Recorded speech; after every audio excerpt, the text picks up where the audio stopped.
wasn't until I was 23, 24 did I actually feel supported by the community. You know, growing up, I had no invested interest into the community, you know, and I think myself and even a lot of my friends who were Native American were taught to get away from Rapid City, join the military, get as far as away. There's no opportunity for you here. There's a lot of discrimination happening here. I do believe that education is the key, higher education is the key, and I do have an education. I always needed that opportunity, that one person to believe in me, the door to be open for me. I always had the door shut in my face, or I had to work twice as hard as the average person. And I struggled with racism. And when you can't get a job, you're unable to provide for your family. I never gave an excuse to myself. I never had an excuse just to do it. But when I would go out into the workforce, I believe that Rapid City turned their back on me when it came to the time where I needed to be employed, I needed to give back to the community. That is where I felt I was let down.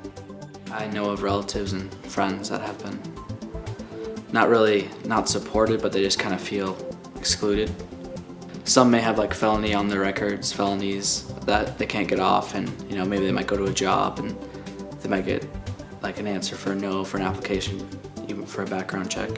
The community really works together, and you have your key players that you know you can call on and say, I have this idea, and they'll rally other people in the community and say, let's make this thing happen. I've been fortunate and lucky that I've been able to work with people, and a lot of people in this community who have been my mentors, who are the ones who say, how are we going to get this done, and what do we need to do it? And we find ways of doing it.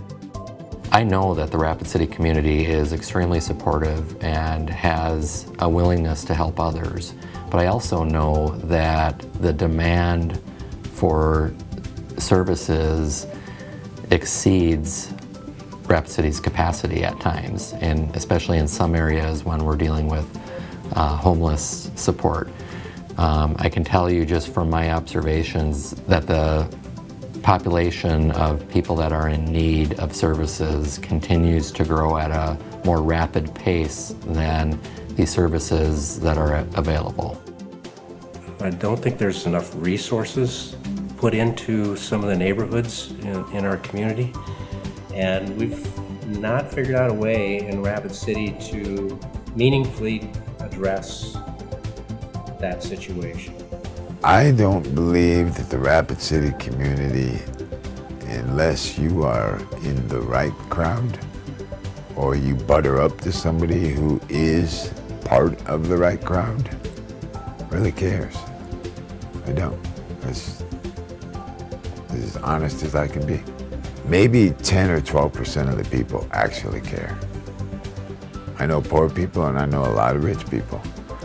And the rich people I know, you can see in people's eyes that better than thou look that they give people. And Rapid City's full of those people.